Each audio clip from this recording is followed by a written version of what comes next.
Hello, YouTube. It is Wednesday. There is beer and there's a board, so it must be a solder session. How's it going? I'm Carrie Sundra with Alpenglow Industries, and we're doing this every Wednesday. We're building different kits and doing just different electronics projects. This is basically an opportunity for us to do some fun stuff and hopefully for you to just like also do a project and watch along. Hello, Bob. How's it going? Nice to see ya. Last time we'll do a quick recap of the little project that we did last time, which was the Mystifier, which is excellent. It is a unique one-of-a-kind kit from that Brent basically made for himself, and we were lucky enough that he had some extra parts and he shared them with us. And so we soldered together this little kit. It uses neon bulbs and a PIC, which both drives a voltage boosting circuit. So it creates like 100 volts from 5 volts in order to actually power all of these lamps. And then it also does the random activation of the lamps. And then you can also change the timing of just basically the blink rate of the lamps by like unplugging and plugging it back in within a short time interval. And so it keeps track of those cycles and then increases the rate for every one of those cycles until it like starts back over at the slow rate. So this was a pretty fun little kit. All surface mount soldering this week. And the reason it's called the Mystifier is because, well, I'm not actually sure of the original reason it was called the Mystifier, but I'll tell you why I think it's mystifying. The original circuit was like this crazy RC circuit that, fed the voltages to like 3 of the other lamps from one lamp, and like there was feed forward and feedback going on, and so it was really unclear as to what order the lamps were going to blink in or what was really going on with that. So it was a circuit that was a bit mystifying, and so now we have awesome blinky lights that are also mystifying. So this week we're going to put together, this is a $20 oscilloscope kit that I got. I think I got it off of Amazon. It comes with this pretty handy little user manual, and which shows you all of the steps of how to solder them and what order they recommend you do it in. Has checklists for your different resistor values and ceramic capacitor values. Ooh, there are more ceramic capacitor values than I separated out. So we'll have to actually take a closer look at the markings on those. But yeah, so it's all through holes, and it has this LCD that you solder on at the very end. Actually, it's connectorized, so it goes in this connector goes in here, and then you just like plug it in at the very end. And and it turns into like a little oscilloscope. And oscilloscopes, just in case anybody's here that doesn't know what an oscilloscope is, it's basically a way of seeing electrical signals. So you stick a probe on the signal and it makes a graph of what that signal is doing over time. And it's super useful because, helps you visualize everything, helps you probe things, makes you understand your circuit better. So a key tool. They also have like a nice little troubleshooting diagram on the bottom. So that is always helpful when people include how to troubleshoot it when it doesn't work. So yeah, we're going to get started on that. But another real quick thing before we get started is that we have something new in the works to show off. Would you like to introduce it, Robin, or do you want me to? Yeah. Okay, cool. Here, I'll let you put it there. Hello. This is Robin. She is awesome. Ta-da. It is Angry Storm Cloud, which is the second PCB I have made. Woohoo! Yay! Yay! The first one is the Happy Rain Cloud, and so we made a little angry counterpart for it. Yes, because there must be balance to the force. Yes, there must always be balance. And Carrie helped me pick out these LEDs so they look like little lightning flashes. Woo! Yeah. We should zoom in on that. Zoom in. Woo.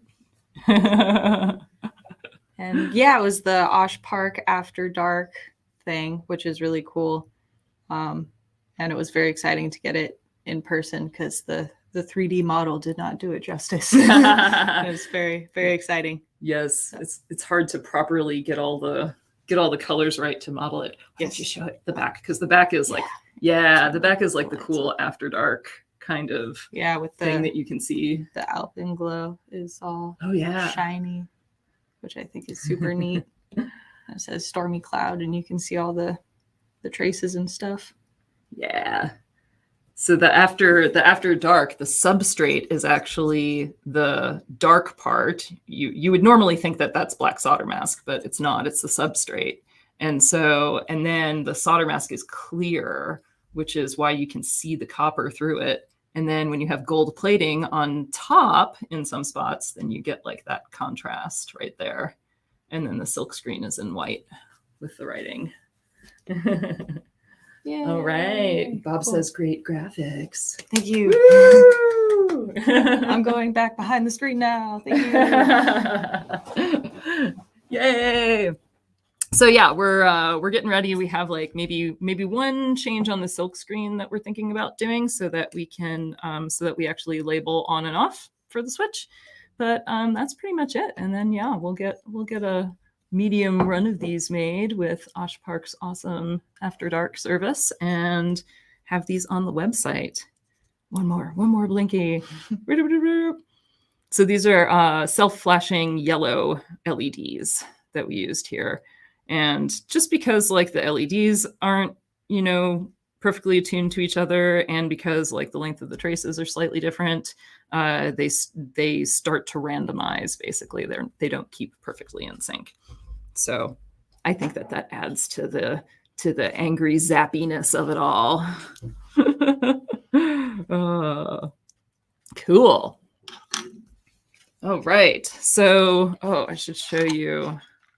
So this, these are all the parts. I'll zoom back out here.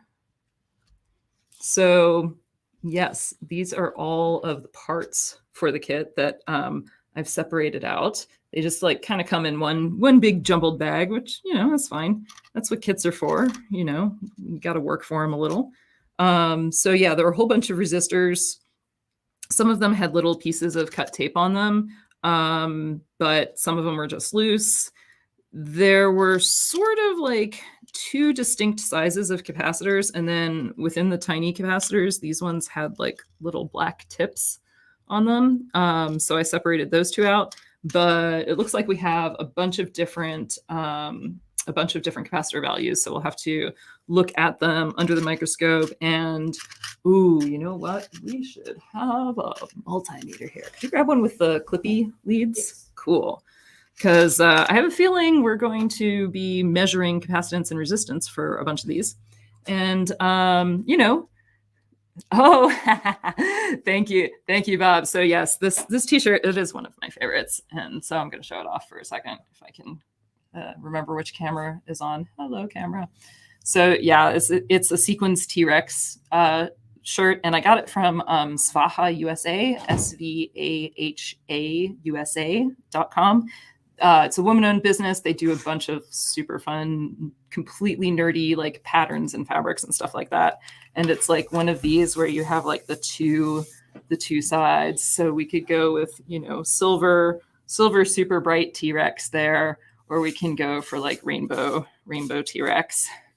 I kind of like rainbow T-Rex, but the silver one is pretty bright. The best thing about this shirt though is that when you're driving around in the middle of the day, it throws happy little rainbows all over your car.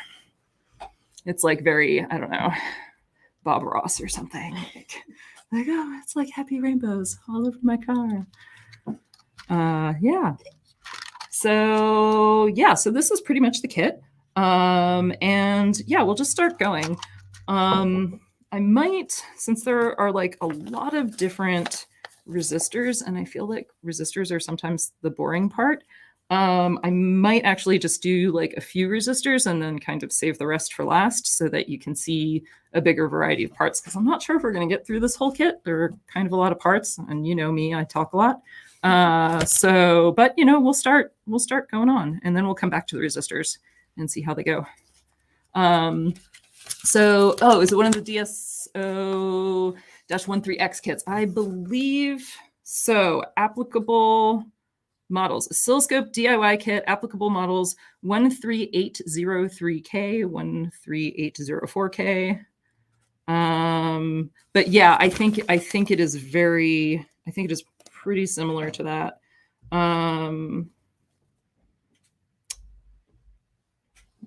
So yeah, actually, wow, its specs are better than I anticipated.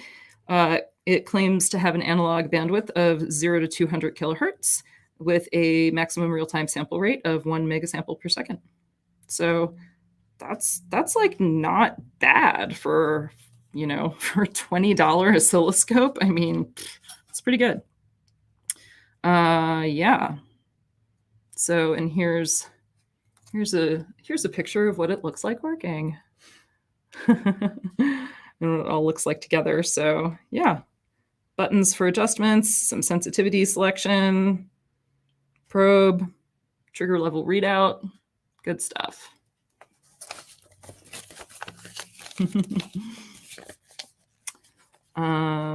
DSO-138. Yeah, I'm pretty sure I got it on Amazon. I got it a while ago, so I don't rightly remember. It's kind of been one of those things that's been sitting on my shelf waiting for a rainy day.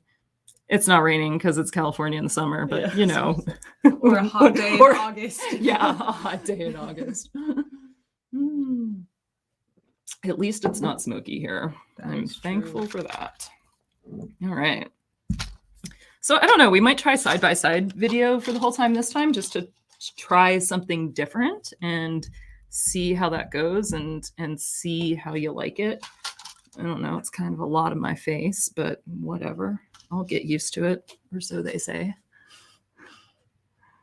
All right.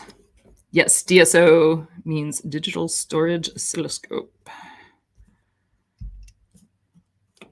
All right, so I'm using 2 of these little Hako vices here, just because I recently got a second one. So yeah, we'll see how that works too. And now I'm going to take a multimeter and set it to the resistance measuring setting. And I'm going, let's see, there are a bunch of, let's see, so some of the 3s that we have are 100K or 120 ohms. So we'll start with one of these groups of 3 and we'll measure it. So this is 120 ohms. Let's see if we can get a view of that. There we go. So actually, would you mind writing that on the little tab I think we have? I have a pen. Okay, awesome. Perfect. And then we'll measure out what these guys are. And yeah, I know if I were super cool, I would just use the color code. But let me tell you, the color code is really hard to see. And like, I can't tell if I'm looking at like a dark blue stripe or a black stripe or whatever, or a red stripe or an orange stripe, especially when you have, you know, super tiny little resistors with like the blue background.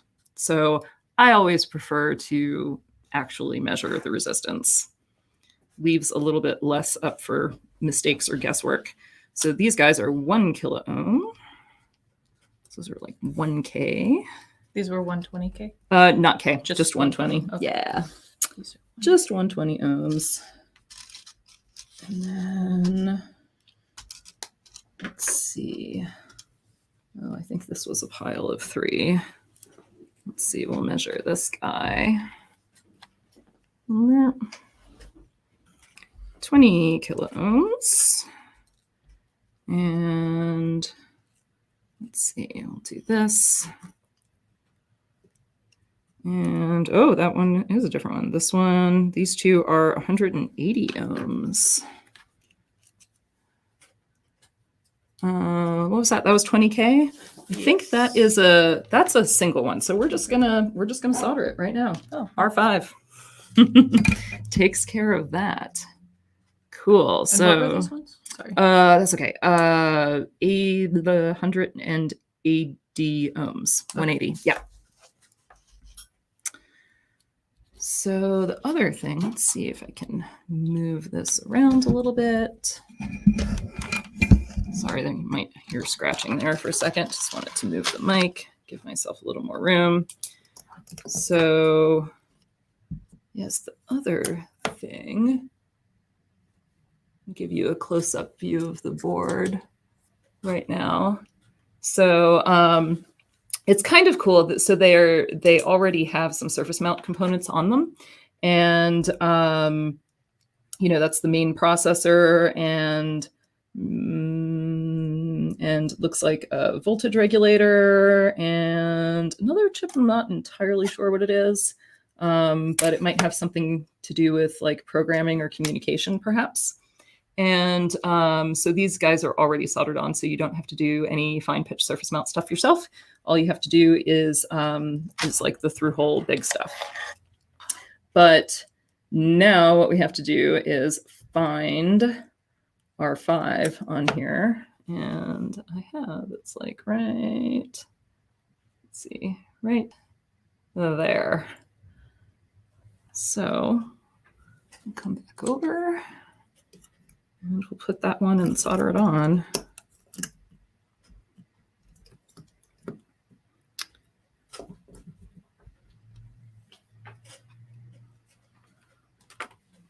So it looks like these are bent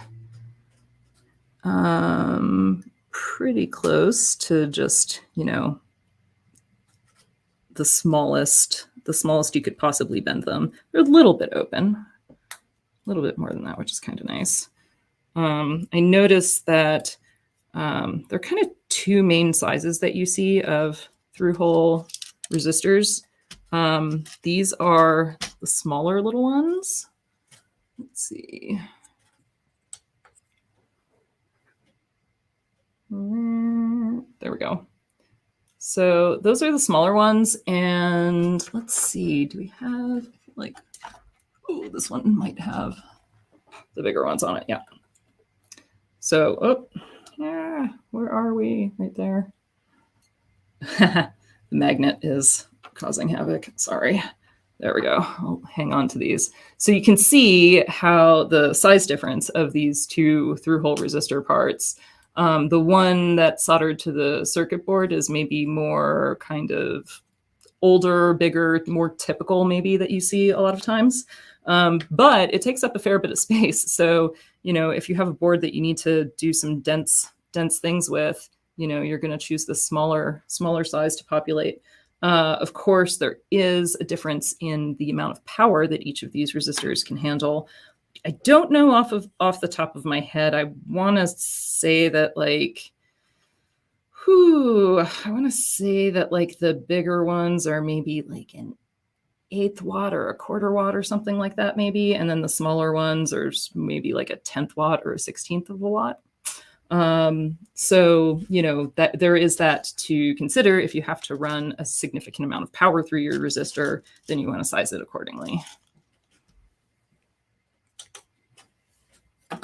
All right. I don't know where I grabbed this from. Right there. Putting it back. Okay. So we'll do this. I might try zooming in a little bit more. And that might be too much for the car. No, we can get it? Cool. Just needs a minute to focus. Yeah, it just needs to figure out what to focus on, not the vise. So we'll turn this guy upside down. And we're using the Hako iron again. We got a little bit of a tip tinner this time around to really clean up that one tip that, was just oxidized, even though it was new. Sometimes that happens. You just get one that's not very nice and shiny and clean. And so, yeah, we're gonna see about this. You can tell that like some things might be a little bit harder to solder than others, indicating, the connection to a ground plane. I could also pre-flux things, but that takes more time in with through-hole stuff, and you're using bigger solder and you don't usually have to. So I am just using the flux that is contained within the solder itself. Awesome. All right. So I think I am going to maybe go on to figuring out more about these capacitors. And we might need the microscope for that as well. We'll see here in a second. But I kind of want to organize these guys out. So these are the bigger ceramic capacitors, and they do have numbers written on them. And I thought that they all had 104 written on them, but they might not. So we're going to look at the instructions here and see what it says about capacitors. So let's see. So those probably are actually all 0.1 microfarad capacitors. Thank you. If I could speak, it would be helpful. So yes, so 0.1 microfarad capacitors, and these have the kind of like the shortcut code 104 on them. And cool, thank you. Perfect.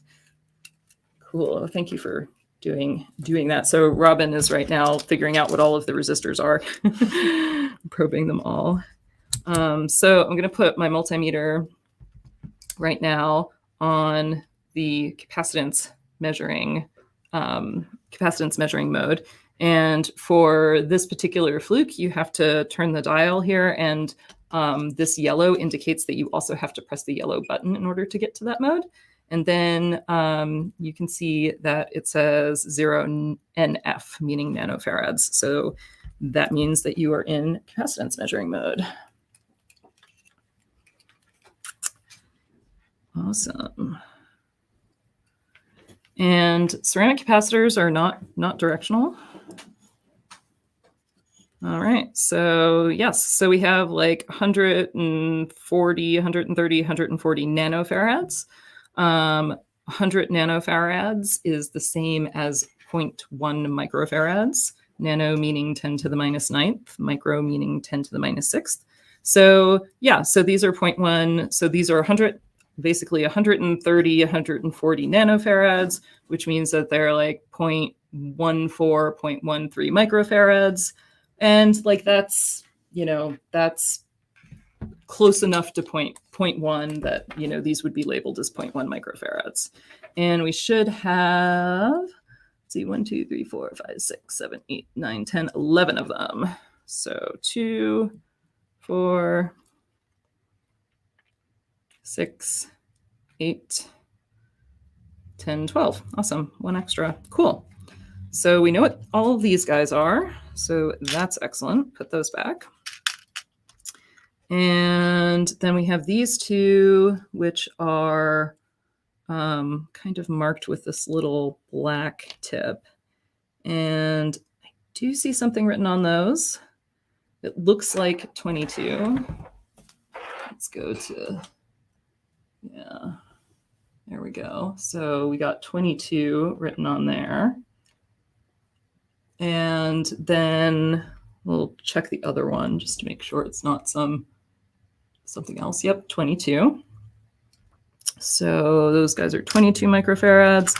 And then there are kind of a pile that are miscellaneous here. Ooh, I see maybe a 1 and a 3. And these are all picofarads, by the way. So pico is 10 to the minus 12th. So very, very, very tiny, tiny bit of capacitance. And so we have, this one has a 5 on it. Let's see if I can get like a little bit more light on that, maybe. Let's see. Yeah, if the camera doesn't automatically adjust for the brightness, right? Thanks, camera. So helpful. So yeah, but you can kind of see that there's like a 3 written on that one. So that guy is 3 puff. We have one that's 1 puff. Puff is abbreviation for picofarads. And we have 121, which actually means 120 because the last one is the number of zeros. So there's 10, meaning it has a value of 120. And then we should have one more of those, 121. And then here we have one that is 330. Awesome. Cool. So all of those guys are now separated out. Is the voltmeter back? You may continue with measuring the resistance. All right. So yeah, we will continue on here. So I don't know. I kind of feel like at this point, let's do the bigger view of the board, because since it's like kind of this oblong shape, I think it'll be better, yeah, to have me small, it big. All right, so now we are going with one. Oh, Bob, I think I answered your question about like, yeah, about the watts, the wattages on those. Just catching up, reading. Different wattages for the different sizes of resistors. All right, so 1 puff is C5. So I see C7 around here, and C5 is like right by our R5 resistor. So I'll put that in. And I might just, while I'm here, see if I can find C2 and C3. C2 is that 330 puff. So let's see. Ooh, I see C3. C3 is right there. And oh, C2 is right next to it. It is nice when reference designators are next to each other. It doesn't always work out that way with a circuit board layout, but it is helpful for when you are manually assembling boards. You know, if reference designators that are close in number are close to each other. And then we have C3 here. So I'm going to put all of these in, and then I'm spreading out the legs on the bottom side of the board so that they'll stay, hopefully, when I flip it over.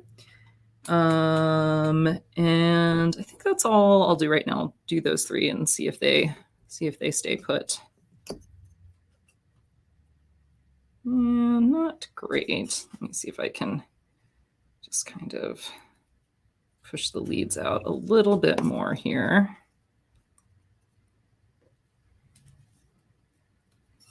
And then this guy. I mean, it's not a huge deal if they're like crooked or a little bit further off of the board than, you know, than minimum. You know, it's just nice to have them kind of close to the board so that they don't accidentally get like bent over or something like that.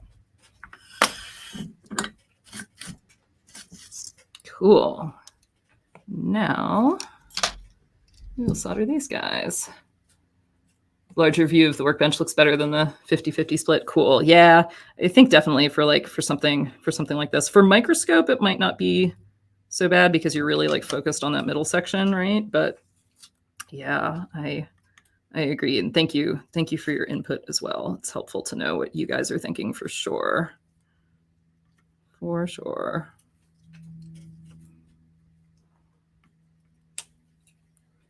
All right. So one of these guys, I'm going to add a little more solder to. I have a feeling it went through the board, which is just fine. Cool. Awesome. So now I'm going to clip these guys off.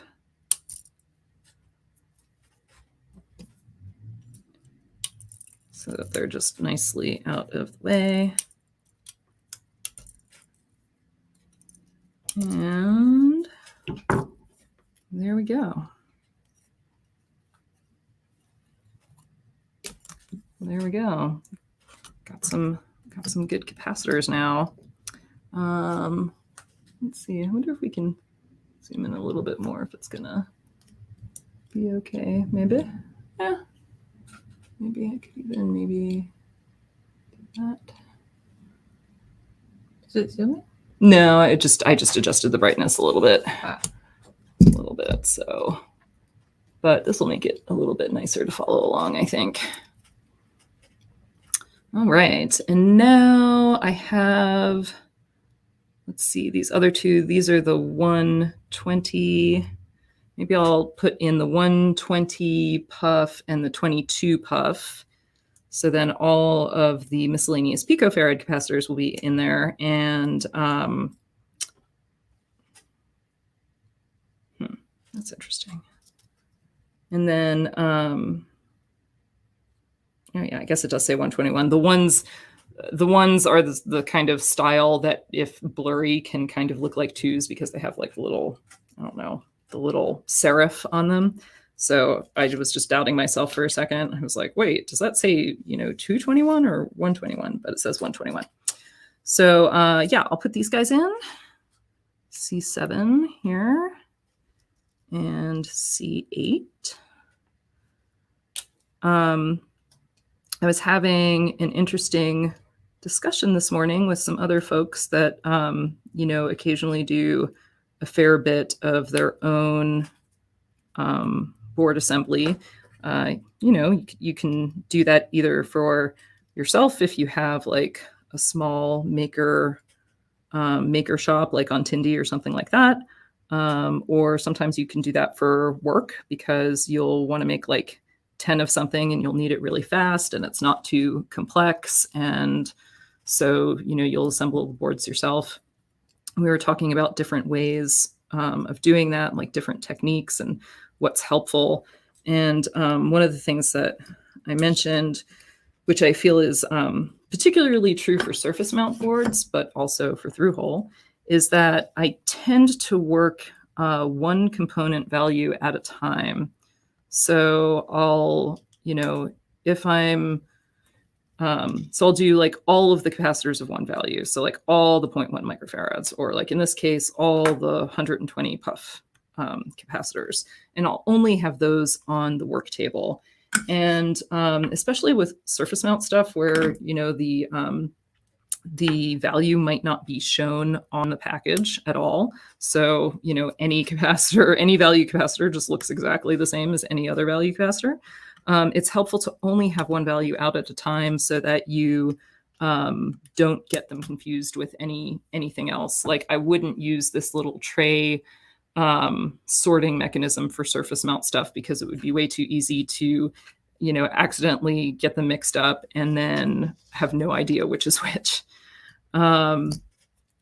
So yeah, it's just one of those things that helps you with consistency and prevents you from making mistakes. And also kind of like the corollary to that is only taking out as many parts as you need, not taking out extra parts. Because then if you have, it's a way of checking two things. One, if you have no leftovers at the end, then you've probably, made all of your placements and you've probably made them in the correct spots, maybe. So yeah. And then you don't have extras to get mixed up on the workbench with like the next batch of parts that you're doing. So just little procedural things to make things more consistent and to keep from making mistakes. All right, and these are the 22 puffs, C12 and C13. And if I were a capacitor, where would it be? I'm thinking kind of over, there's C14, and there's C16, C12, and 13. Let's see. probably like staring right at it over here. What are you looking for? C12 and C13.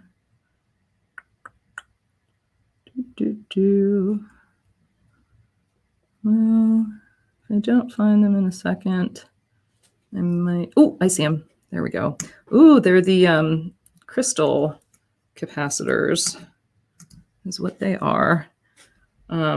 So crystals with capacitors and like a driving signal make very, very like consistent sine waves. And so they're used to create clock signals for microprocessors because they're very, very accurate and they don't change a lot over temperature. That changing, when a signal changes over temperature, it's generally called drift.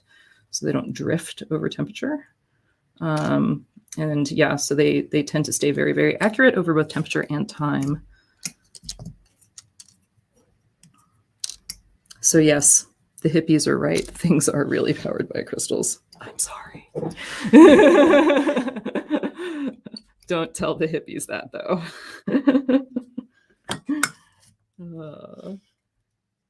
Well, and it's really not fair to say that they're powered by crystals. They're like timed by crystals, right? Completely different. Completely different. The crystal does not actually provide the power. Still need like lithium batteries for that. Or, you know, hydroelectricity or nuclear power or windmills or turbines of some sort. All right.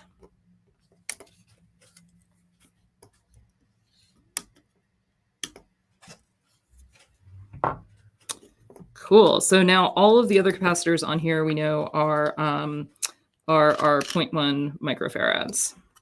Yay. But, you know, maybe we'll do a different component now that we've done some capacitors. Okay. Well, you have a bunch of beautifully labeled resistors now. Oh, so. Nice. Well, maybe we'll get rid of a few more of those guys. Maybe we'll do all of the single values of resistors to kind of get those out of the way. But then we'll go on to like maybe like diodes and crystals and switches and buttons and stuff. And there's these large ones. Oh, those are inductors. Yes, I knew that. Well, no, they look a lot alike, right? They do. They look exactly like resistors. So you can see here, these are the inductors and these are the resistors. And at a glance, you're like, oh, these are just like those bigger resistors. But like the way that I can tell at a glance that they're inductors is, for one, they're green, and inductors tend to be green. I'm gonna try to get it off on a lower background so you can see them better. So, and they also like have like a little bit more of like a kind of like a little curvy, like skinnier waist to them, right? They have like this smaller section in the very, very middle, whereas resistors have that too a little bit, but it's just not dramatic. Yeah, not quite as pronounced. So, yeah. But the other nice thing though about this kit is that this kit does have pictures of everything next to it. So you can kind of see that, you know, the resistor is the tiny blue thing, and like, oh, high frequency choke, which is just an inductor, is, you know, the green guy. All right. So what would 1.9 M be? 1.9 mega ohms. Okay. So mega is times 10 to the 6th. So there are, let's see. Actually, could you hand me the notepad for a second? We can do a quick review of the of all of the prefixes and stuff.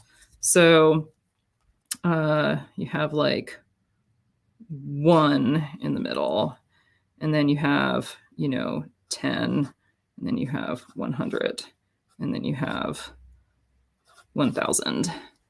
And 1000 is kilo. And then you keep on going, and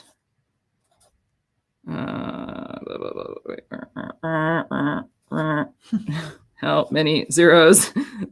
6 zeros, and that's mega. Oh, okay. And then when you start going sub-zero, so kilo is also like, this number is also represented by like 1 times 10 to the third, because 10 times 10 times 10 is 1,000. So, and this is represented in like exponential notation, 1 times 10 to the sixth.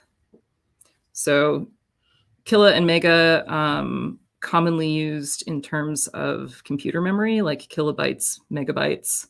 Gigabytes is 3 more zeros times 10 to the ninth. So it's 1,000 megabytes is a gigabyte.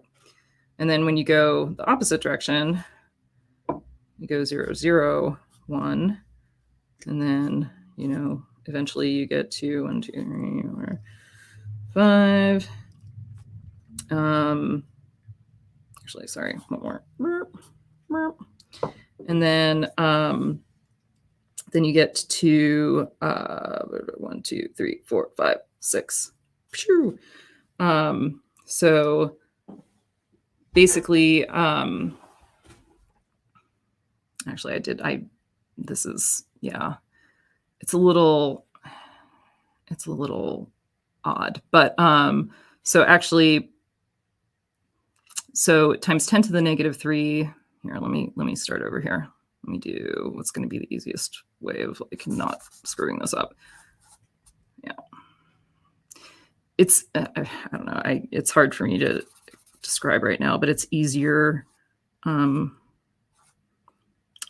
you're going over 1. It's easier to explain in terms of thousands, and when you're going under 1, it's easier to explain in terms of like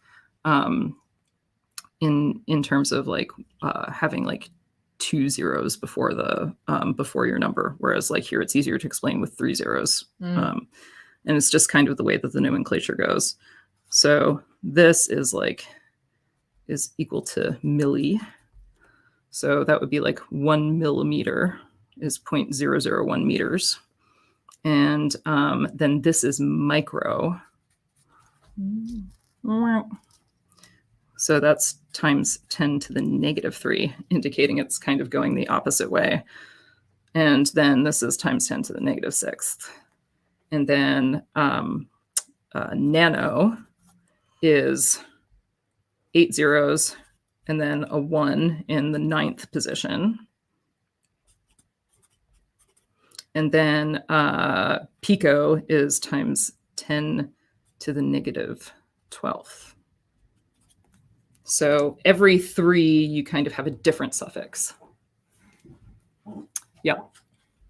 The same way of writing this. So E in that way, it should actually kind of technically be a capital E, but like another way of writing this, and this is what you see on calculators and stuff sometimes, is like 1 E to the 3 is like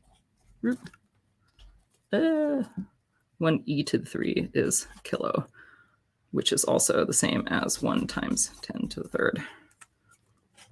So yeah, sometimes you'll see like a button that has a big E on a calculator, and that's what that means. Cool. Easier way of like entering that in notation. Okay. So yeah, that's what we're talking about when we're talking like micro and pico and all of that, nano, all that kind of stuff.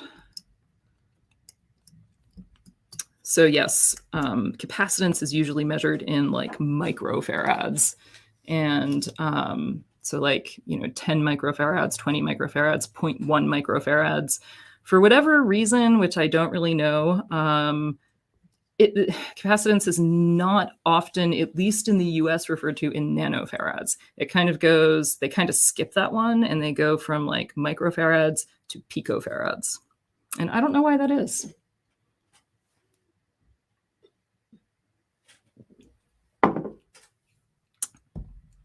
All right. So, yeah, let's do resistors later. Let's do these guys. We'll do the inductors here. So they're pretty easy to pick out because they are represented by these squiggles. right here. Oh, cool. So yeah, and it's like a little bit bigger. So we see 1, 2, 3.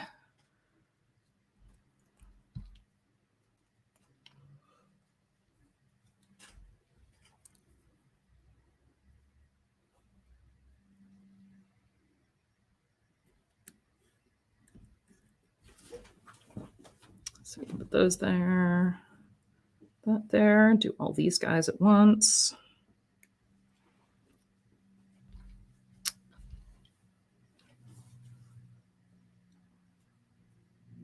And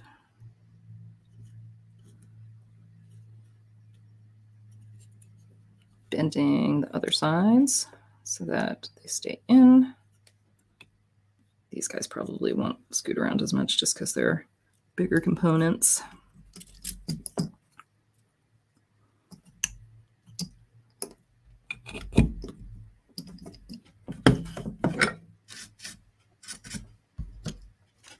Cool. Yeah, I'll scoot this up a little bit. Yeah.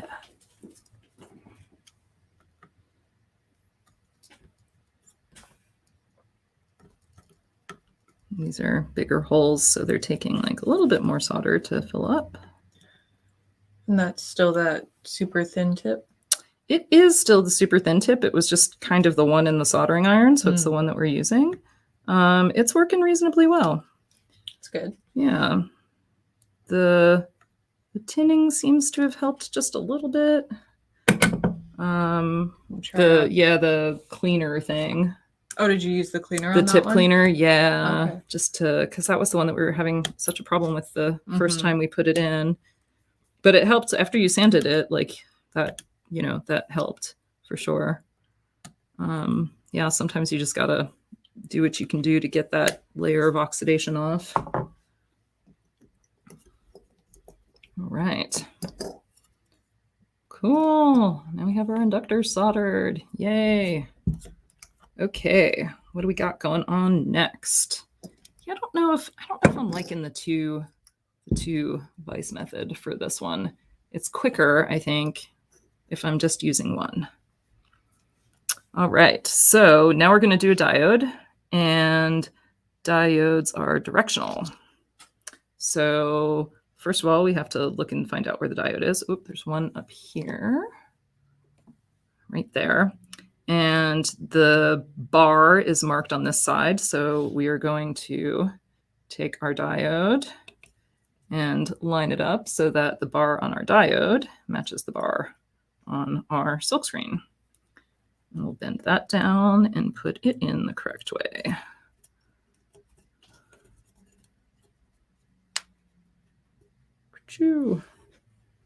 There's some spread out holes. Yeah, they are a little more spread out on that one. The diodes tend to have larger diameter leads. So yeah, they don't bend quite as readily as like the little ones that are on resistors. Yeah. And then they also might have sized it for like a different diode, for a bigger diode, or just wanted to leave themselves some room to identify alternate parts and use a bigger package if they had to. Yeah, because the silkscreen does seem bigger. Yep. Ah, there's the other one. Right here.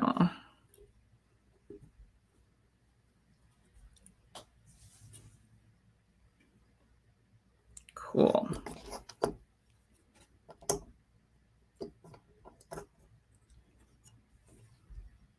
That one all the way on.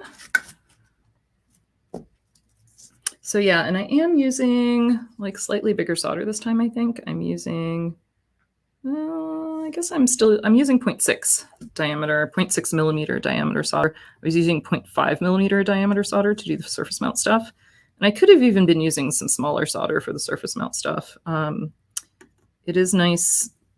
Smaller solder for surface mount is a little bit of a double-edged sword because the smaller solder doesn't have as much flux in its core.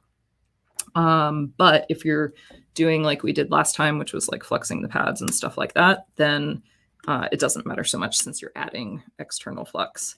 then having smaller diameter solder can be kind of nice because you can more precisely control the amount of soldering iron that's like on your tip or going on the pad or something like that. Cool. Awesome. Diodes are in. They're in the right way.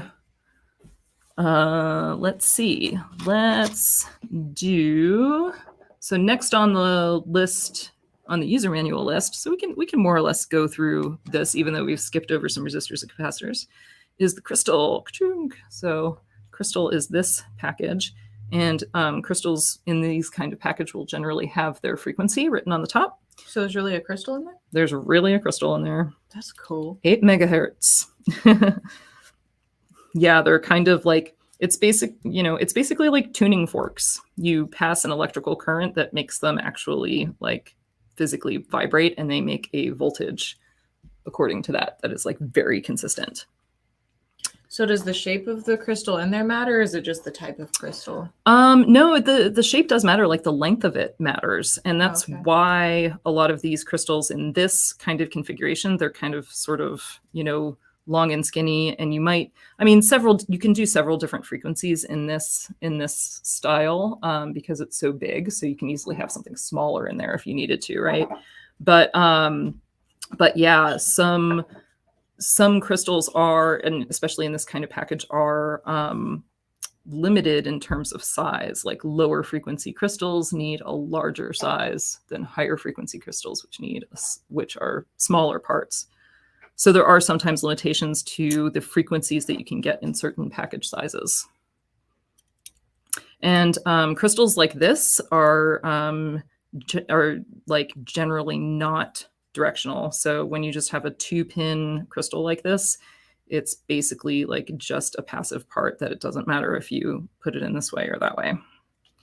There are other crystals which are like more complex parts that might have other, like a circuit within them that helps them oscillate or something like that. And those sometimes are directional. They will have specific pads with that, have to be hooked up in specific ways. So for this one, I'm not bending the leads. Ooh. And let's see. Whoop, whoop, out of frame. Cool. So yeah, I'm not bending the leads on this one. I just I'm taking a ball of solder and sort of doing the, the surface mount thing of like tacking one down, doing a crappy solder joint there. And that's because crystals are just like a little bit more delicate components. And I'm a little afraid that if I was like too aggressive in bending those leads, that force might actually transmit to a part that's inside of the crystal, and it might actually, damage it. So that's why I didn't want to bend it. And I'm now going back on that first solder joint, just adding a little bit more solder. The flux with the new solder makes everything flow well and cleans up that joint. Yeah, and then we'll clip off the ends. Let's see. Cool. So now we have our nice crystal soldered there. Those are our 2 capacitors that help it oscillate. All right. What next? Oh, wow. They have me doing J4 next, which is the USB connector. Ooh, do I want to do that now? Oh, maybe. Yeah, I guess I could do that now. Actually, no, I'm going to wait till later to do that because I might want extra magnification help for that one. It has reasonably fine-pitched leads here that are staggered. It's all through hole, but they're just kind of small and close together. So I think I might want the help of magnification for that. And right now I'm being daring and not actually using any magnification right now. Oh, we have 2 crystals on here. Or did they just give us 2 crystals? They must have just given us 2 crystals because there's only one listed. Yeah, okay. Interesting. I wonder why that. I wonder why they did that. I wonder, it might be that part tends to like break more than others maybe. Or, just giving you an extra one for repairs. Tact switches. We could do a few of those. I think if there were ones, let's see. So there are these 4 that are on the sides, which I'm going to save until last, these 4, because I'm using that side to, to clamp this. So, so right now I just kind of want that space, but we could do this one and this one. I thought that there was one more too, or maybe they just gave me extra ones of those. 1, 2, 3, 4, 5. No, just 5. So we can do that guy. Switches are pretty cool. A lot of them, you'll notice, have this little bent shape to their legs. And that's so that they'll actually kind of snap into the board and stay in there. So it makes them nice to solder because, there we go. And you always do want to like kind of press down on both sides to make sure that the switch is flat. But it's nice because we can just turn it over and we don't have to bend leads or anything. It'll just stay on its own. And we're doing that.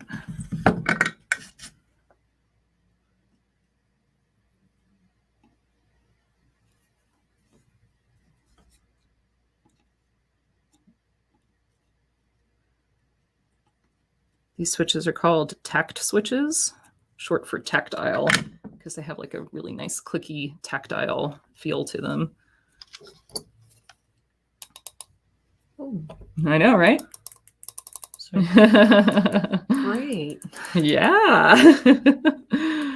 I could go on a long time about switches and proper switch feel and like what you want. Like a good button. There's nothing like a good button. And there's also nothing as like gross and frustrating as a crappy button. Yeah. Like those old cheaper motes where it's like all squishy. Mushy. Yeah. Oh, terrible. Terrible. All right. LED here. I think this is the only LED on the board. And okay, so small little guy. Yeah, it's a 3mm LED here. And I think it's I think it might be the triggered LED. It tells you when it's triggered. So basically, like the trigger on an oscilloscope is basically a part of a signal that you synchronize to the display to, so that when you have a very repeating, like repetitive, consistent signal, you will just view it as like one wave on your oscilloscope, instead of it kind of shifting all over the place and then you not really being able to determine its shape. It kind of like serves to sort of like freeze it for you a little bit. So yes, that is oscilloscope triggering. So LEDs are directional, and of course this one is like really small and hard to see. I think, yeah, okay. I think, oh, it's also really hard to see the flat spot.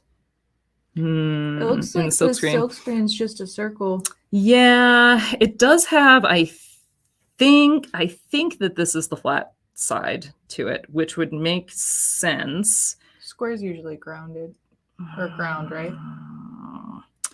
Well, it just depends.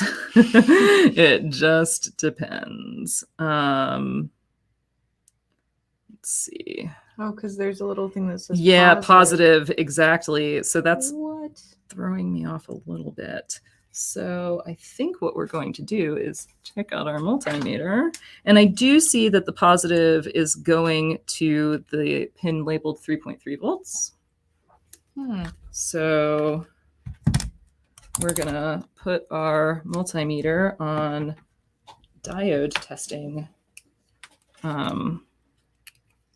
On the diode testing setting mode. And so the long LED should be positive. And This is a little hard to see there, but it is very dimly lit. When we take it off, you can see it go out, put it on. You can see like the barest of lights. So we know that, you know, our long lead is our positive, and so we are going to put our long lead in the positive marked one, and we'll hope it's the right way around. And if not, we'll use another LED. It'll be fine. So I'm going to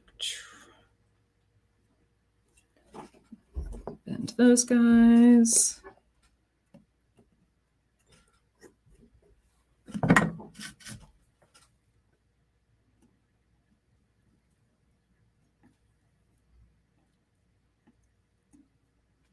There we go.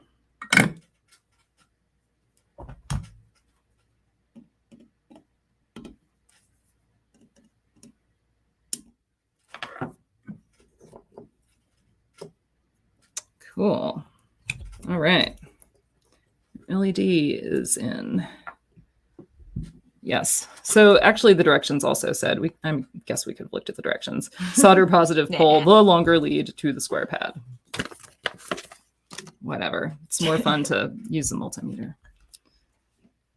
Okay. So now we have this pin header for power. So that's a pretty easy one. That just goes right up here in the J9. It is directional and keyed, but the two little legs right there are offset towards one side, and that's clear in the silk screen. So I'm just like lining them up, and there you go. And now this one I am going to have to hold in while I flip upside down and solder it. It is focusing. Because like the legs aren't really long enough to bend over or anything like that. And ow. So this is one of those where like you try to just get your fingers on the plastic part, but invariably you get like a little bit of skin on whichever one you're soldering, and you know, you'll know when you're soldering it in. But you know, it's just all the fun. So the top one is tacked in. Now I'm soldering the bottom one, and now I'm going back over and soldering the top one. And we're all in. All right. Let's see. Yes, triggered pulses are similar to strobe lights. Yes, that is correct. You kind of when a scope is triggered, you're really only seeing part of the signal, but you're basically seeing like the same part every time. So so you're sort of getting this snapshot, but it's a snapshot that's all synced to the same pulse. So it is kind of like a strobe light where there's like all of this stuff going on, but you're just like sort of getting this like short snapshot of it that you're seeing on your oscilloscope at any one time. And other stuff can definitely be happening outside of that snapshot. So that's why like you can kind of see that when you're using an oscilloscope, if, you know, there's sort of like this jitter to your signal, or there's sort of weird ghosting coming and going in the background, then your signal probably isn't perfectly stable for that whole time. It's probably doing something else for part of the time too. All right, transistors.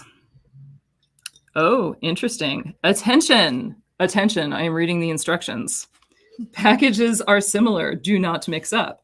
So we have transistors and we have voltage regulators. And both transistors and voltage regulators are in the same style of package. Oh, dang. Yeah, right? Right? All in the same package. So, however, not to worry, because they have some markings on the front of them. So we'll go into microscope view here and see what we can see. Let's see. Ooh, gotta get the light Gotta get the light right. See also if we can get a little more light on this situation from a better angle. Yeah, there we go. So this one says S9014. Put that one aside. And this one. Come on, light. Get on it. There we go. S8550. Interesting. And then let's see what else we got going on here. Ooh, WS79L05. That sounds like a voltage regulator. And there we go, WS78L05. All right, so I'm going to go back to these two, though. I would have expected them to actually say the same thing, unless that's not. Usually that's where the part number is. C331. Interesting. Yeah. We don't have two different. We're not supposed. Oh, no, we do. Oh, wow. Okay, we actually have 4 different parts here. I didn't realize this. Okay, so you got to really pay attention to these instructions, and especially if you've been drinking a beer. So we do have 2 different types of transistors. We have the 8550 and the 9014. So Q2 is 9014 and Q1 is 8550. So I'm right now putting them in different little compartments here to separate them out. Let's see if I can. Maybe I'll zoom out and show you that. Which way am I zooming? I don't even know. There we go. So yeah, I have 1 and 2 there. And then let's go back to microscope view here, because these 2 are also different. So we have 78L05 and we have 79L05. So 79L05 is U4, which we'll put up here.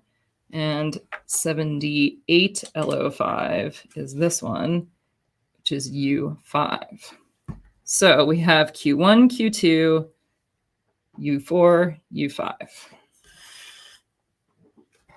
Let's solder these before we mix them all up. Right? All right, zoom in some. Okay, so let's see. We have, let's see if I can get a little more light on this situation here. There we go. That might be helpful. So, okay, I have U4 in my hand, and I'm going to place it and solder at least 1 leg down on it in its spot so that I don't mix it up. That's U5. Right. U4. Yeah. Now it is directional. This component can be put in either this way or that way. So they haven't done like the semicircle outline on the silk screen, but they did 45-degree angle, so like close enough. You'll notice that they did not put these 3 pads all in a row like is on the package. And that's because if they did that, those 3 would be very, very close together and it would be easier to bridge solder between them. So they staggered this middle one out. So we're just gonna like bend this middle one out a little bit. Bend the middle one out, bend the other 2 the other direction.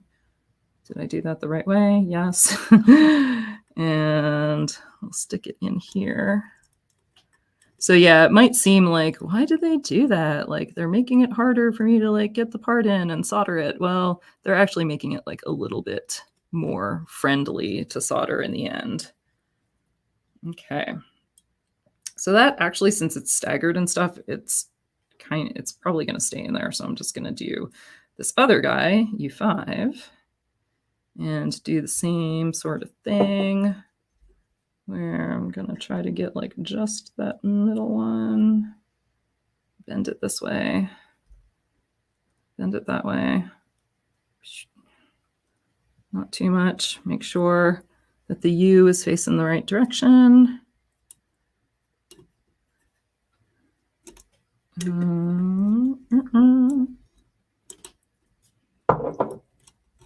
There we go. So, so these won't sit all the way flat because their legs are spread out a bit now, and that's fine. You just kind of push them in as far as they'll go, and that'll be good. All right.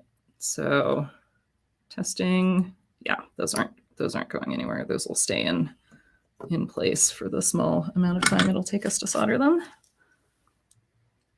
So 1, 2, and 3. A little more on that one. And then 1. Do the bottom one because I'm just in line with it, kind of. And then 3. Cool. And we'll clip these guys off. Clip these guys off. So is anybody working on anything fun this week? Any more projects?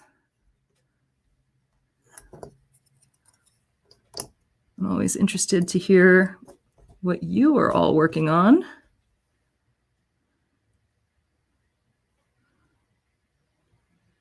All right. So this one is Q2 and doing the same thing where I'm bending, taking this guy. I could, let's see. I don't have a small pair of pliers here. If I had like a some needle nose pliers in, I could take that middle one and bend it a little bit easier. But this is working out pretty well. Just doing it by hand. Nah, I only got one more, so I think it should be okay. And is that one labeled NPN? So yes, it is an NPN style of transistor. I am guessing that the other one is a PNP. Yes. So 2 sides of the same transistor coin, basically. One is generally used to control like positive current, and one is triggered by positive current, one is triggered by negative current. So like if you put current into the base of a PNP transistor, it'll turn on. If you take current out of, did I just say that backwards? Well, it also depends upon what your actual definition of the way that current runs is, which you would not believe this, but is kind of depends. Kind of depends. But yeah. I'm just making sure that these are going to stay in when I turn it over. So yes, like technically electrons don't really move around, holes move around. So places where electrons aren't kind of move around through metals. And so, you know, they're, depending upon whether you're a physicist or an engineer, essentially, you kind of learn about current in 2 different ways. And that can be kind of confusing to people. So some people will show current flowing from negative to positive, but generally in electronics, you think of current flowing from positive to negative. Did I just say that right? I think so. Okay, cool. So it made sense to me. So yeah, if you're thinking of current flowing from positive to negative, then like an NPN transistor is triggered by current going into it, and a PNP is triggered by current being pulled out of it.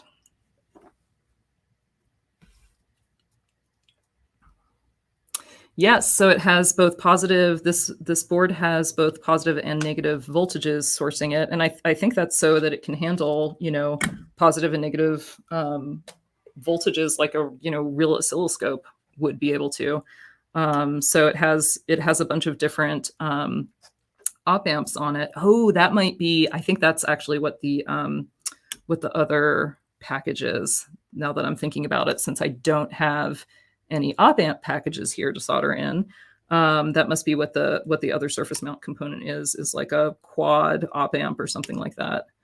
So yeah, in order to properly capture that signal and then be able to shift it to a like 0 to 5 volt range so that it can be properly read by the processor. But you have to be able to do that, and in order to do that, you need to power your amplifiers with a positive and negative reference so that you capture that whole input signal. Yeah. All right. So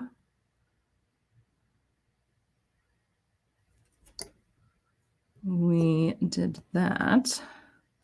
Now what are we doing? We are doing, oh yes, a capacitor trimmer. You don't like, I know it's not something you usually run across resistor trimmers, right? But not often capacitor trimmers. I think that this might be like a probe input adjust, I'm thinking maybe. So it just allows you to like trim your oscilloscope probe so that you are getting like a nice clean signal without like ringing at the edges and stuff. Oh, see, 2 of them. Oh, really? C4 and C6. They're 2 different colors, so this is like throwing me off a little bit. These are the only 2 trimmer guys I have. Oh yeah, so I think that this is the op amp, like a quad op amp or something. So they are not both green. One is green and one is brown. I'm hoping that they're the same range. There are not 2 different line items for them like there have been when the parts are different before. So yeah, I'm going to hope that they are in fact the same. C4. Oh, here we go. So they're right here and right here. They are denoted. So a capacitor trimmer is denoted pretty much like a resistor trimmer is. Capacitor symbol with sort of like this little arrow through it. And a resistor, trimmer is resistor with a little arrow through it. And it does look like there's sort of a directionality to these. So I'm gonna line up the line in the silk screen to the flat side. How could I test those? Yeah, so I was thinking about that. So I could test them with a multimeter. I don't know what they're set at right now, though. So what I would have to do is like put it on, and let's see, 5 to 30 puff. Okay, so that also might be a little on the low side for this multimeter to really test very well. So we'll see. We could, yeah, it's not picking up anything. Do we have those tiny little screwdrivers in here? Tiny Maybe screwdrivers. the screwdriver set that we just got. Oh, it might still be in the other. Yeah, I can go. Yeah, if you could grab that, that would be great because we'll need something tiny to get in here. So I don't know where the trimmer is set right now. It could be like all the way low, or it could be all the way high. So just doing a reading at whatever it is right now may or may not really tell us anything. And right now it's really not telling us anything. I'm not sure what the low range on this multimeter is, but it, 5 to 30 puff is pretty darn small. And so it might not, even the 30 puff might not really show up very well on this multimeter. Although I think it would go down to 10 puff.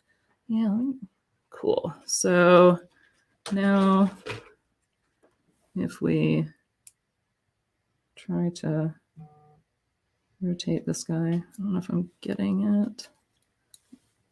Let's see. It's really hard for me to tell if I'm even. Can I get the smaller flat blade?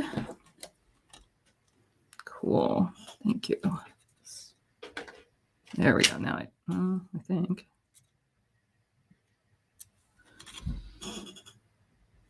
I can see the plus in there. It's like really deep though. I'm not sure that I have the right.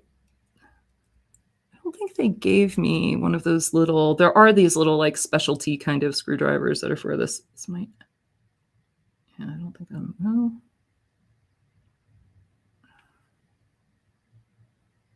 Yeah, maybe one's bigger flat blade than that. Yeah, I'll try that guy. Yeah. So I might have to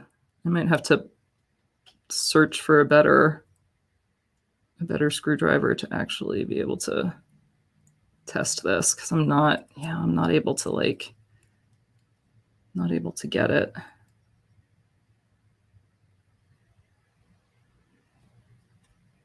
It's also important too, so this is also making it hard when you are measuring capacitance. If you touch the leads, it'll actually start measuring your capacitance. So that will actually affect things. Yeah, so I am rotating it, but it's not reading on my multimeter. Yeah, the lowest range is basically to 1 microfarad. So I don't think that this multimeter is capable of it. So yeah, no way for me to easily measure this at this point in time right now. So yeah, we're gonna assume that they're both the same. And there are only two leads to them, so if we had to pull one out, it wouldn't be terrible.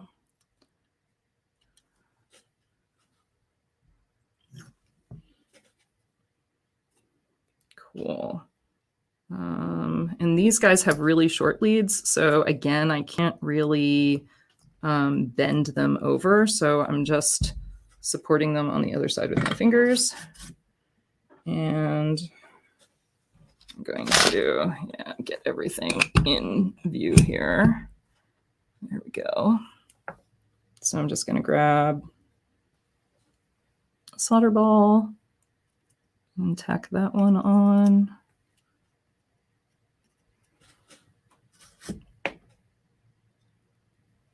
It's definitely easier to do like crappy tacking with leaded solder than it is with lead-free. Yeah. Just because the leaded solder flows so much better and easier. Okay. That will stay just for a minute. Grab that one. Grab that one. And redo this one. And redo that one. Cool. Capacitor trimmers in. Yeah, I'm not entirely sure. I'm guessing probe compensation. I don't know what the second one is for. I have to look at that schematic and see if I could figure it out.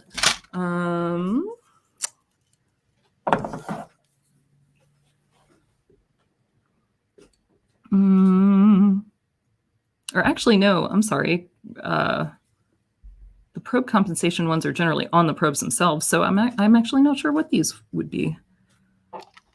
Maybe, yeah, I don't know, because it doesn't have like an output. I mean, it might be like for an output for the probe comp or something, but not sure. It is a mystery for now. Let's see, inductor L2. So this is another style of inductor that you'll see pretty frequently, kind of just like a big black guy with the two leads coming out of the same side. And again, you sort of have that same like narrow, skinny waist to it that the smaller green ones had. And there we go. Inductor is not directional, so it can go either way, just like resistors and ceramic capacitors.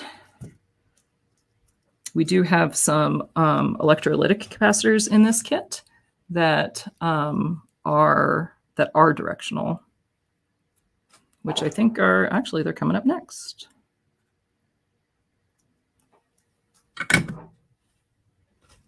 All right, and and clip these guys.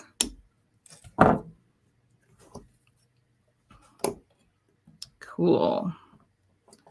So let's see.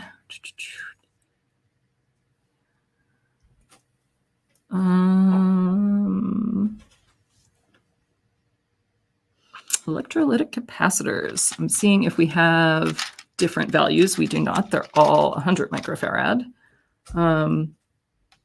So generally the bigger capacitances will be electrolytic capacitors, and they're just bigger and they have more energy storage in them, and they are directional, whereas ceramic capacitors tend to be smaller, have smaller values in energy storage, and are not directional.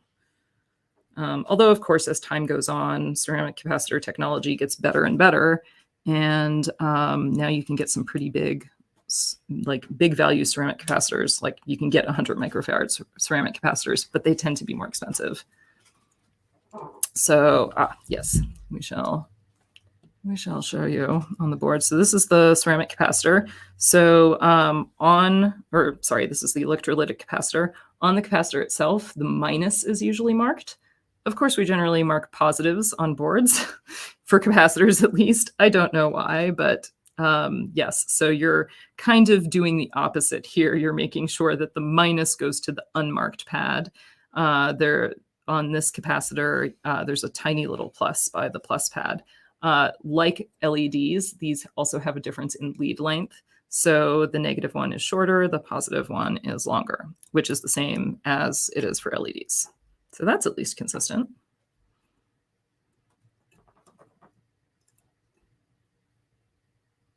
All right. So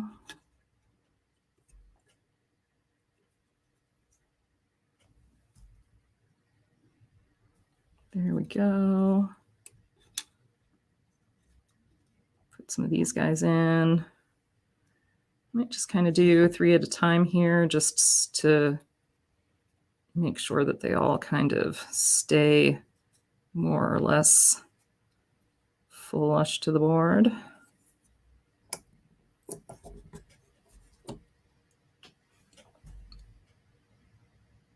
I think most of those are in view.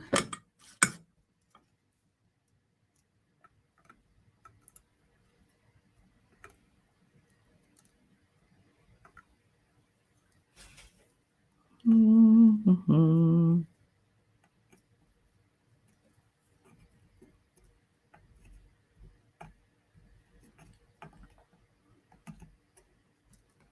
All right.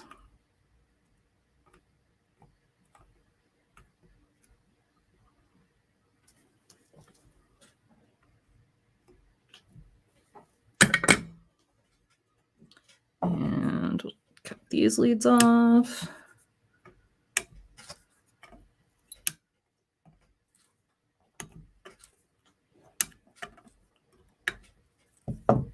All right. Cool, those stayed pretty flat. Nice. Yeah, not looking so bad. All right. And let's see. Do the other 3. Plus, minus, plus, minus, plus, minus. Dang, this part of the board is getting pretty populated. Yeah. It's always so cool to have just a completely blank board and then watch it slowly get all these cool different things and yeah, colors and sizes and shapes. It's just visually appealing. I agree. And it's also just like, I don't know, something about like soldering up circuit boards. It's very satisfying. Mm-hmm. Like, it's like, oh yeah, I just made this thing and it, didn't take me too long. And now it does stuff. now it does stuff. Well, hopefully, right? Well, yeah. Yeah, I still have some catching up on previous streams to do. That might be next stream. It's like catch up on the other streams. Finally finish that dang Nixie kit. I haven't had time for, and troubleshoot that RF button, like the little RF key fob thing for the traffic lights, because I want to get them back in their normal spot too, and kind of get them out of this room. Yeah. Yeah. Well, and with that, do you think it's like a hardware issue, or do you think it's I think that we've made some Just not. assumptions about how the key fob works that are not correct. Mm. So, like looking at the signals on an oscilloscope, Yeah. like, Hey. hey, would be a good idea. And I mean, of course, we have like, I don't know, 7 oscilloscopes or something. We could totally do that anytime. We don't have to build this one to make it work. But yeah, looking at it on an oscilloscope and looking at what it's actually doing versus what we assume it's doing, that will tell us a lot. So yeah, so Bob, I'm just catching up on your comments. Sorry, little behind here, but yeah, that's exactly what I was trying to do, is to set it to its lowest point and then like set it to its highest point so that we could measure that range. But yeah, you have to have a multimeter that'll actually measure that small, and like I think most won't. I do have some other like capacitance measuring devices and stuff, but they're just not super handy right now for me for this room. So yeah. And then of course, once you solder a capacitor in circuit, it's very difficult to measure its capacitance because it gets affected by a lot of other things in that circuit, especially a capacitance that is that small. All right. So we shall solder the power connector now. This is a good one. It's pretty easy to solder, standard barrel. So these can be challenging when you're making the circuit board, when you're designing the circuit board and having it made, because these are slots. They're not just round holes. And some circuit board houses will charge you extra to do that. Some super cheap prototypey houses won't do them at all. Because it's another operation. Actually, instead of just being drilled, it has to be milled before the board is plated. So yeah, it's a lot of times some people will just like kind of do like a little bit of these like jerry-rigged kind of things where they'll either make like a really, really big hole and then you'll have this giant gap to try to fill in with solder, which isn't that great.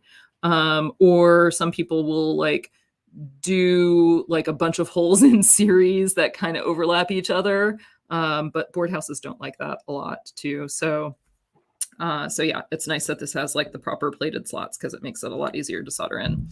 And again, this is one that I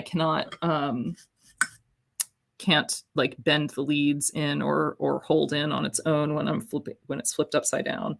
So again, we're doing the terrible technique thing of just tacking it in with a crappy solder joint.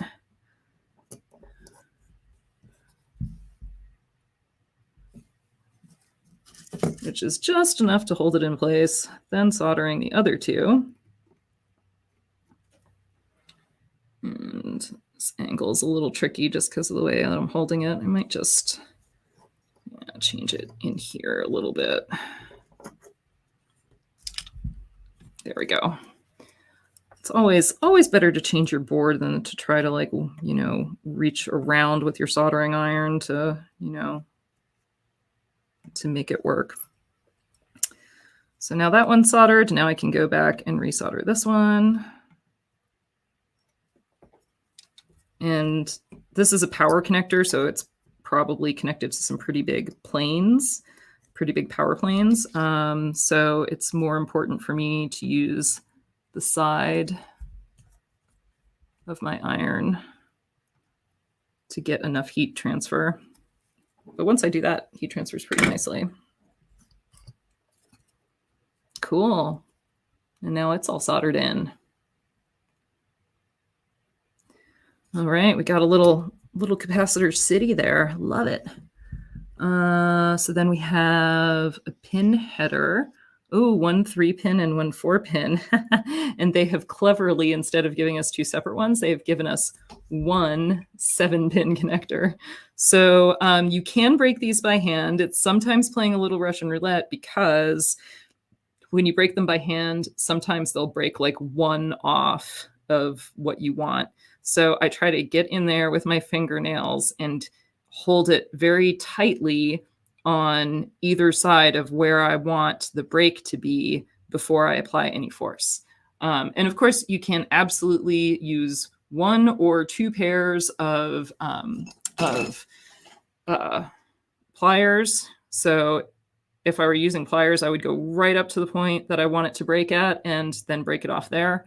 But I think it's also like helpful to explain how to do this for, you know, people who don't necessarily have all like the fancy tools that I do. So if you're just using your fingers, you can generally get pretty good results by just going like this towards me and then away from me. I don't try to break it all at once. And so now I have 4 and a 3, and that broke pretty cleanly.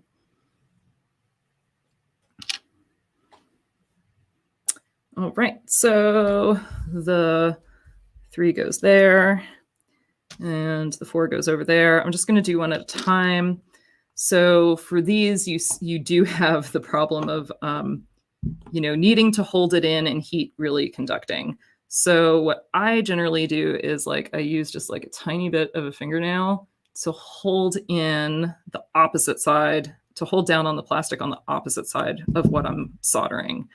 So I'm kind of holding it on the bottom right now, and I'm gonna just like tack it on the top. And then I just kind of gently test. Oh, should be a little bit better. Okay. And that's pretty good. And then I'll do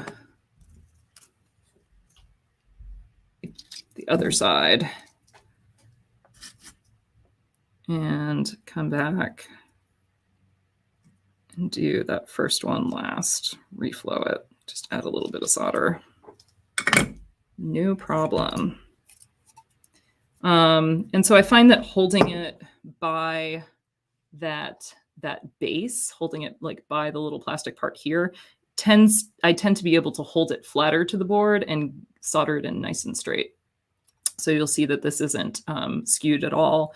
Whereas if you try to hold it by like the opposite pin on the other side, a lot of times you can accidentally just kind of solder it in crooked, which, you know, isn't a huge deal in most cases, but, you know, aesthetically is less pleasing.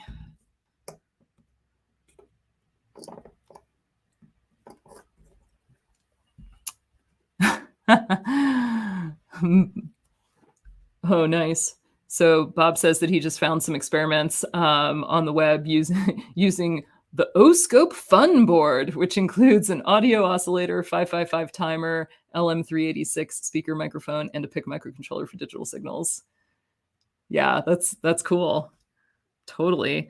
It's yeah, oscilloscopes can be intimidating because there are a lot of buttons and dials for most of them, right? I mean, you look at the front panel of an oscilloscope and it's all buttons and dials, and you're like, I don't know what I'm doing and I can't get it to do what I want to do.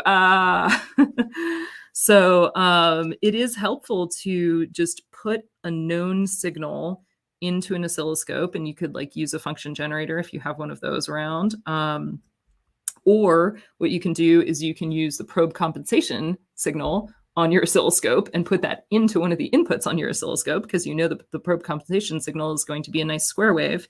And just like get to know your oscilloscope, press the buttons, change the dials, see what happens, get comfortable with the way that things work, which way you turn it for things to expand, which way you turn for things like the time scale to contract, same for the voltages. What also can be kind of difficult is that different oscilloscope manufacturers will have different conventions. So the buttons will behave like a tiny bit differently. So like Regal and Tektronix both have just slightly different UIs, and I have scopes in my shop from both manufacturers. And so like going back and forth between the two can be extremely confusing. And, you know, sometimes I feel like I don't know how to use an oscilloscope anymore because I, you know, have the like Tektronix controls in my brains, but I'm using the Regal, or like vice versa. So yeah. So just like taking some time to play around and getting to know your oscilloscope is a really good idea. Takes away some of that intimidation factor.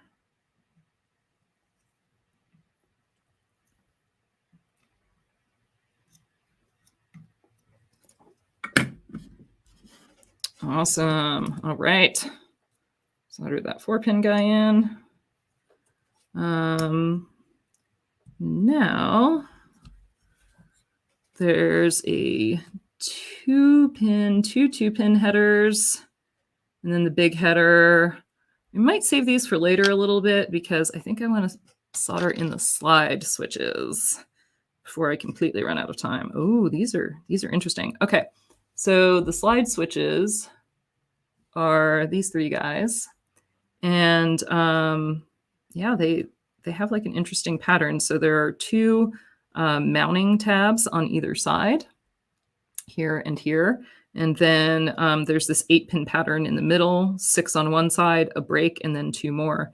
So, you know, so they are kind of directional. And, oh, will these actually snap in? Let's see. I kind of almost feel like they should, but I just want to make sure that I got all the pins through. Yep, we're doing good there. Okay, yeah, they don't snap in, sadly.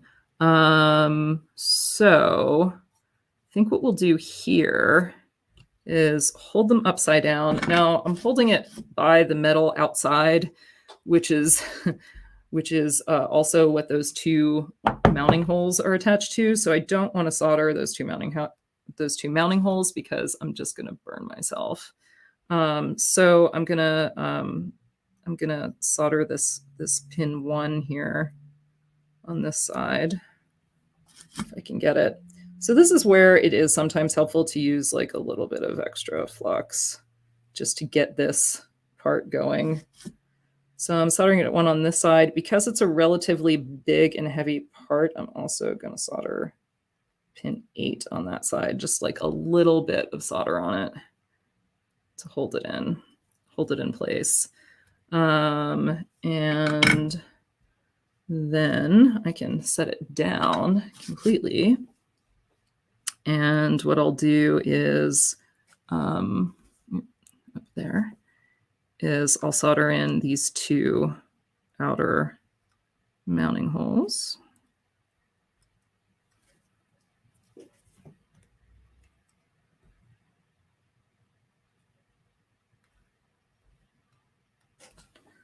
There we go.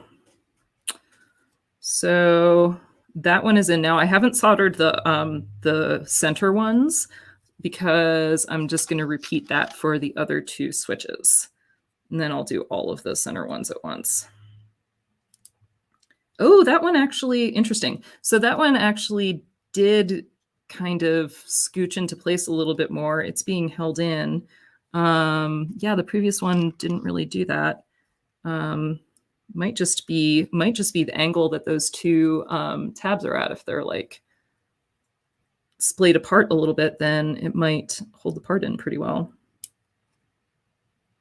I feel like that one kind of did a better snapping motion too. Cool. Awesome. So these ones are pretty easy. And I'm soldering these like basically on the mat. So there is a silicon mat underneath these, just to give them a little bit of extra support during this process. So just lessens the chance that they'll like fall out.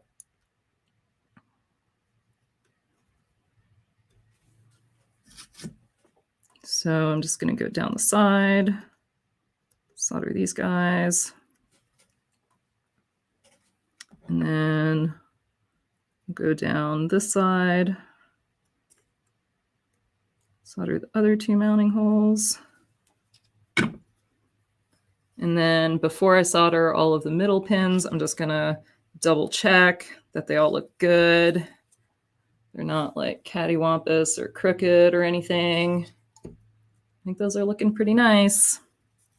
All right, so now I'm going to just kind of go down the line and solder all the rest of the things. I think I'll do the bottom pins 1 and 5 first. So the reason that there are all of these separate pins on the slide switch is that it's not like a resistor or anything. It's a 3-position slide switch. So basically, this pin is either connected to that pin, or that pin. Same with this right row, which would be like top and bottom on the slides on the slide switch in its regular orientation. So so that's why you have that many this many pins for it, in case you were wondering. So this is where it is nice to have an iron with kind of a pointy tip, because I can get in between here and really get my iron tip on the actual pin. Even though there are several pins that are all like pretty densely packed in here. And, I can get it all heated up very quickly and nicely, and apply solder nicely, and not have too much and not have too little. So can do that without bridging. Whereas a fatter tip, I might have a harder time like getting in between all of these like kind of tightly packed pins.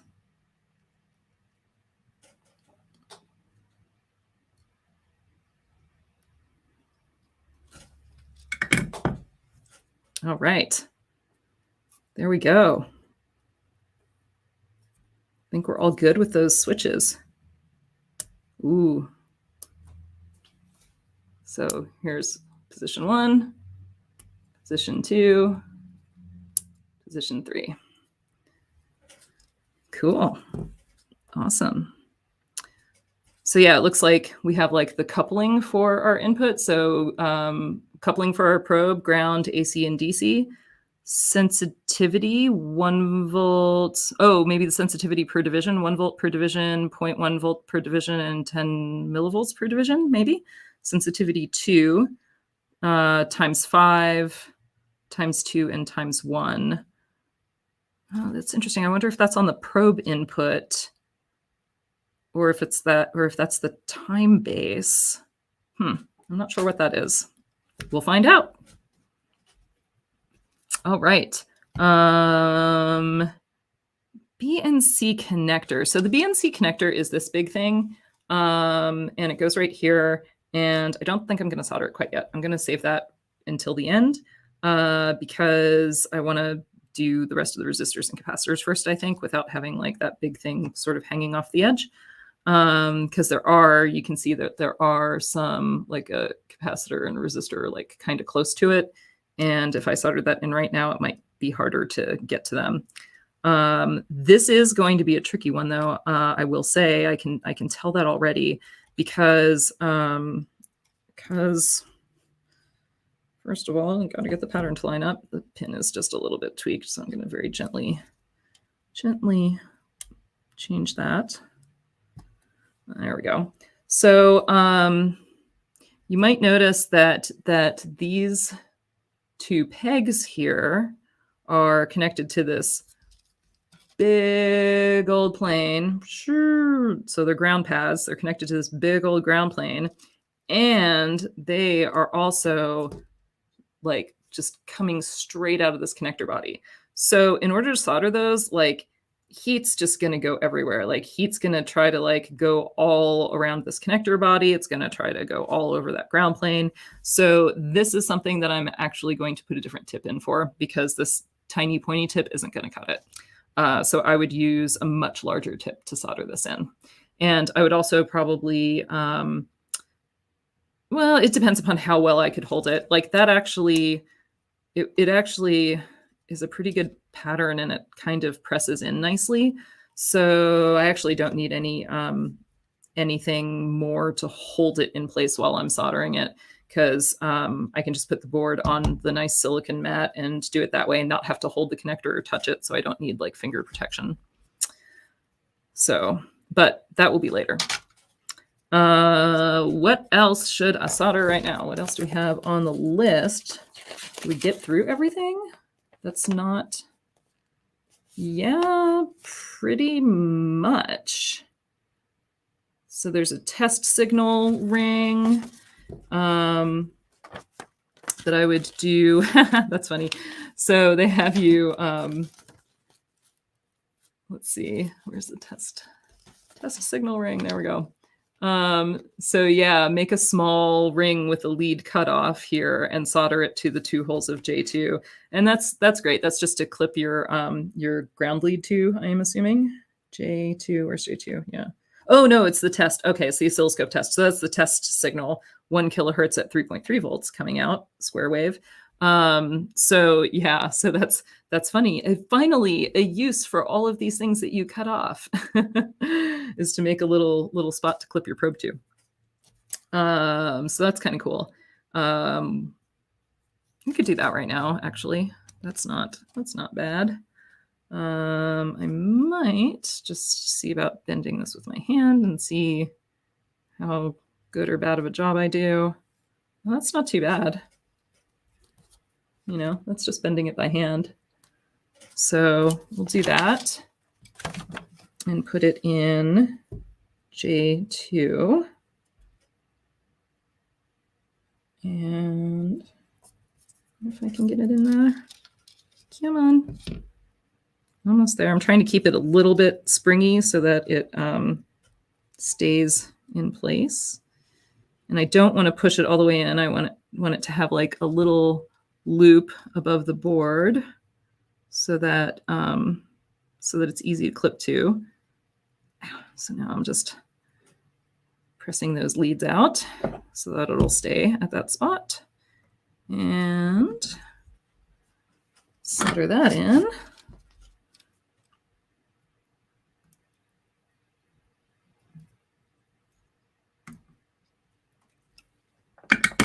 Cool. And then clip these guys off. Still clipping the leads off of the clipped lead. All right. And so now we have that nice little loop to clip our scope probe to. Awesome. Let's see. There's a jumper to short with solder. We'll do that later.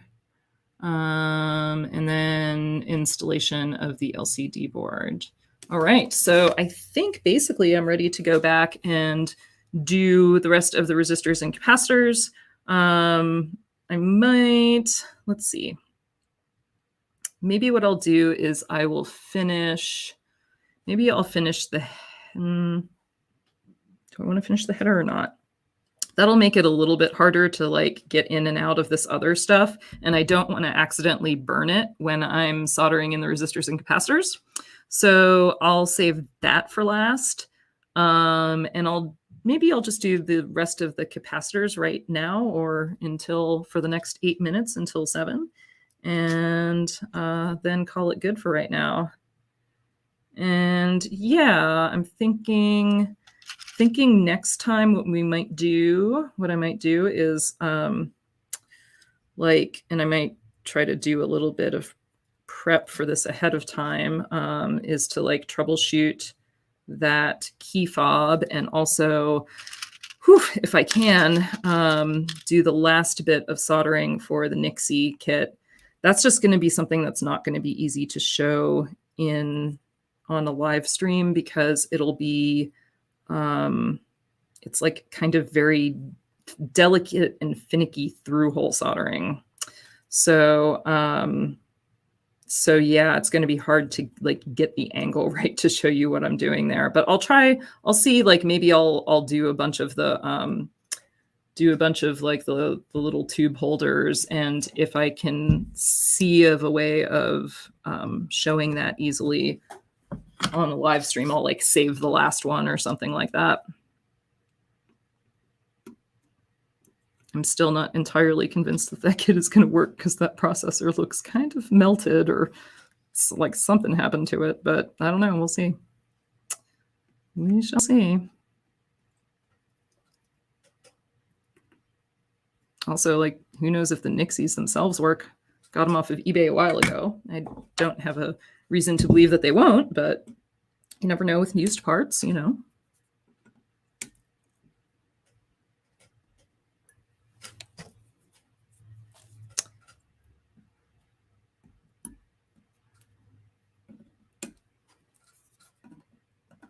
And yeah, I kind of want to do a little bit of an oscilloscope thing too, once this is all done, to kind of show it off and then show how to change it between like the different signals, and like how to zoom in and see like how to zoom into a signal and see what you can see when you're really zoomed in, how to zoom out and, you know, get different information from seeing it over a longer time period, that kind of stuff.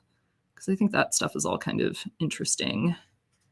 All right, we got C18, C23, and C9. Those three.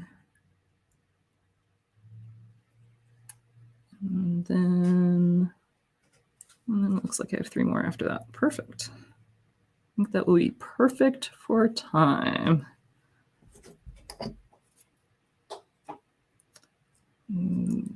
Get Capacitor City populated here. 1, 2, oh, there's the third one somewhere. Where are you? There you are. You want to be bent that way and that way.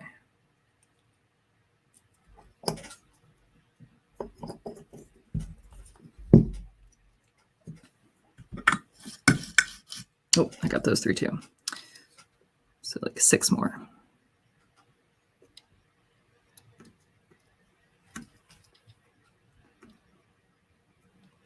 All right.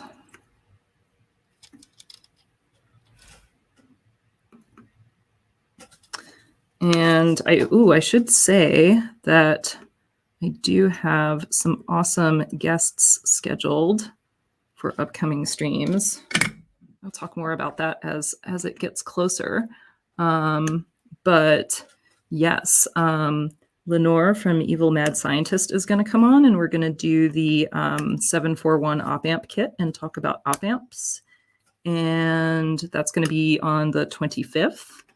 And then Tommy from Oscilloscope is going to come on, and we're going to put together one of his like cool APC, like angry noisemaker buzzy things. So that'll be fun too. And we'll talk all about like silly noises that you can make with 555 timers.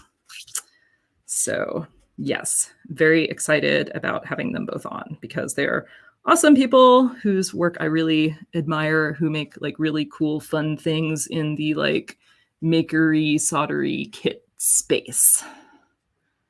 Yeah. All right.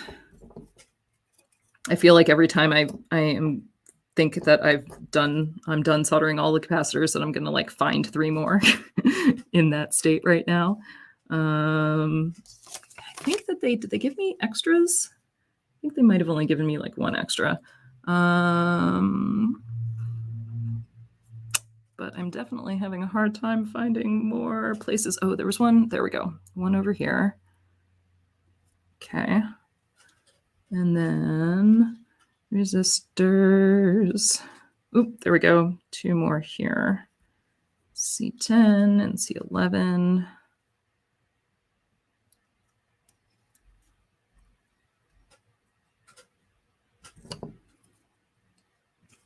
Get all of these guys kind of secured.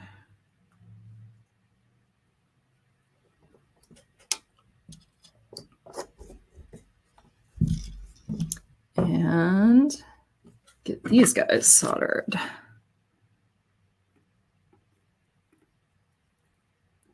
True. I should also say that just in case you didn't know that we were doing this, but like the day after the live stream is, you know, live and up on YouTube. This one's giving me some trouble. There we go.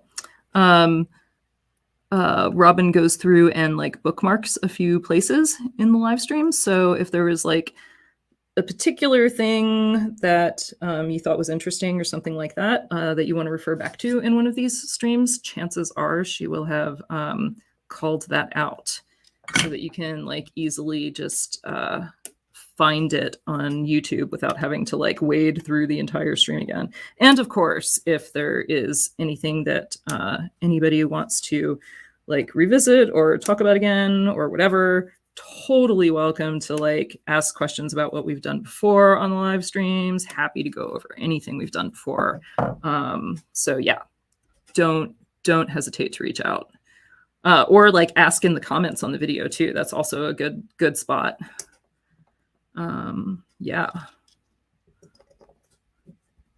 All right. I feel like I have 2 more because I have 3 more capacitors and I think I have 1 extra in the kit. So where's Waldo now with capacitors? Those are all switches. I'm not covering anything there. Let's see. So those are all resistors. That is a connector. Oh, is that? Those might be test points, I think. Ah, C17. Look at you. Found you. Oop, C16. Yes. Awesome. I think those are my last 2 capacitors. Woohoo.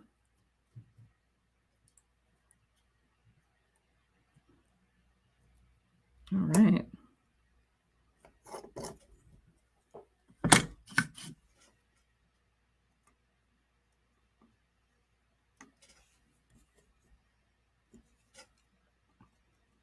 There we go. 1, 2.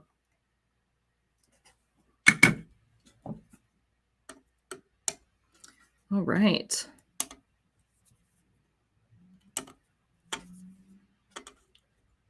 So there we go.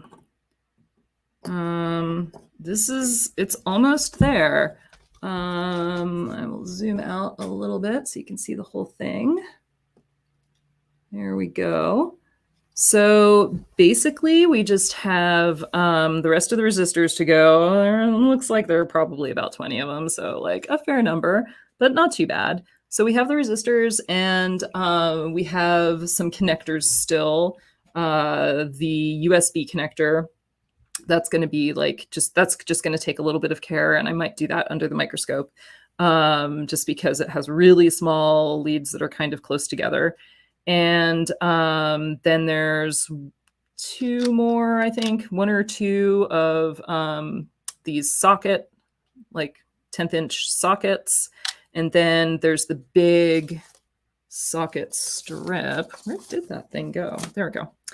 This big socket strip that the LCD goes to. Oh yeah, so all the sockets are the LCD. So there's this one here, J7, J8, and then the big one. And those 3 are what the LCD slots into. And then I have these switches too, the rest of those switches. So I don't know. I would guess that there's maybe...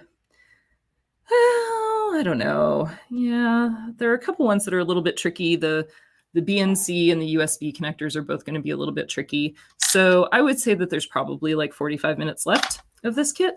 I think that if I were like just doing it, straight on and like not live streaming it and not talking so much, that it's probably like total like a 2-hour kit-ish because there are quite a few components.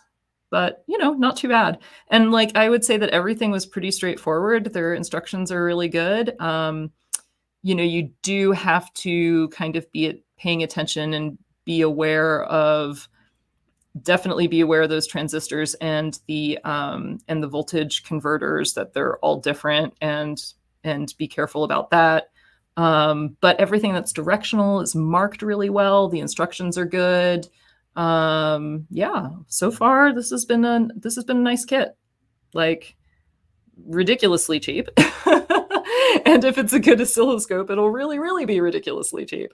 So, you can't afford to not get it.